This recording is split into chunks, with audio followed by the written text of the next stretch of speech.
বন্ধুরা, ফুটবল বিশ্বকাপ এবার নতুন যুগে প্রবেশ করতে চলেছে। আমরা অভ্যস্ত ছিলাম 32টি দলের লড়াই দেখে, কিন্তু 2026 সাল থেকে বদলে যাচ্ছে সবকিছু। কেন এই বিশ্বকাপ অন্য আসরের চেয়ে আলাদা? কেন এটাকে বলা হচ্ছে গ্রেট অফ শো অন? এর অর্থ সব থেকে বড় সংস্করণ। আজকের ভিডিওতে আমরা জানবো ভেন্যু, সময়সূচি, নতুন নিয়ম এবং আপনার প্রিয় তারকাদের ভবিষ্যৎ নিয়ে সব গোপন তথ্য।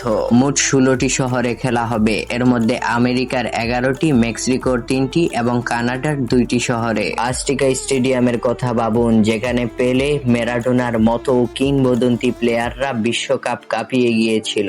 এবারের ওয়ার্ল্ড কাপের প্রথম উদ্বোধনী খেলা হবে ঠিক ওই মাঠে, আর ফাইনাল হবে নিউ জার্সিজের মেটাল লাইফ স্টেডিয়ামে, যার দর্শক ক্ষমতা প্রায় 82,000-এর চেয়েও বেশি। 48টি দল এবং 104টি ম্যাচ। কেন এই পরিবর্তন? ফিফা চায় ফুটবলকে বিশ্বব্যাপী আরো ছড়িয়ে দিতে। এখন গাণিতিক বিবরণ শুনবো। আগে 64টি ম্যাচ হতো, এখন হবে 104টি। গ্রুপ পর্বের নিয়ম অনেকটাই পাল্টে দেওয়া হয়েছে। আগে 4টি দল নিয়ে গ্রুপ গঠন করা হতো, আর এখন দলকে মোট 12টি গ্রুপে ভাগ করা হবে। প্রতিটি গ্রুপে 4টি দল। মজার ব্যাপার হলো, এবার গ্রুপের সেরা 2টি দলের পাশাপাশি সেরা 8টি তৃতীয় স্থানকারী দলও পরবর্তী রাউন্ডে যাওয়ার সুযোগ পাবে। অর্থ লড়াই হবে আরো গম্ভীর এবং রোমাঞ্চকর, তার সাথে দীর্ঘমেয়াদী। 48টি দল হওয়ার কারণে এশিয়া এবং আফ্রিকার থেকে এবার রেকর্ড সংখ্যক দেশগুলো খেলার সুযোগ পাবে। বাংলাদেশ বা ভারতের মতো দেশগুলোর স্বপ্ন দেখা অনেকটাই এগিয়ে এসেছে। লিওনেল মেসিকে খেলবে এবারের বিশ্বকাপ। তিনি বর্তমানে ইন্টার মায়ামিতে খেলছেন, যা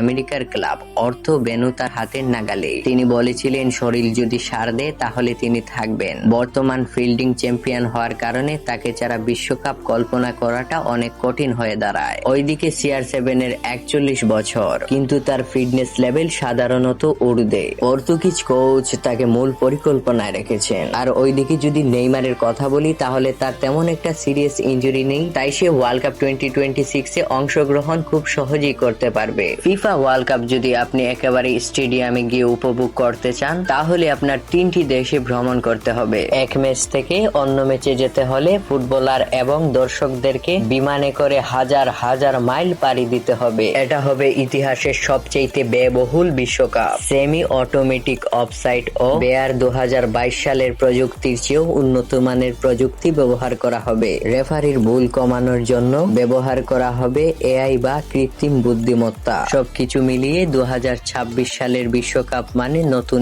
একটি ইতিহাস। এই বিষয় নিয়ে আপনার মতামত জানান। লাতিন আমেরিকা কি তার দাপট বজায় রাখতে পারবে, নাকি ইউরোপের কোনো দেশ ট্রফি ছিনিয়ে নেবে? এই বিষয় নিয়ে আপনার পার্সোনাল মতামত কমেন্টে জানাতে ভুলবেন না। ভিডিওটি ইনফরমেটিভ মনে হয়ে থাকলে ভিডিওটিতে একটা লাইক দিবেন, আর আপনার ফুটবল পাগলা বন্ধুদের কাছে শেয়ার করবেন। চ্যানেলে নতুন এসে থাকলে সাবস্ক্রাইব করবেন। আবারও ফিরে আসবো নতুন আরো একটি বিষয় নিয়ে।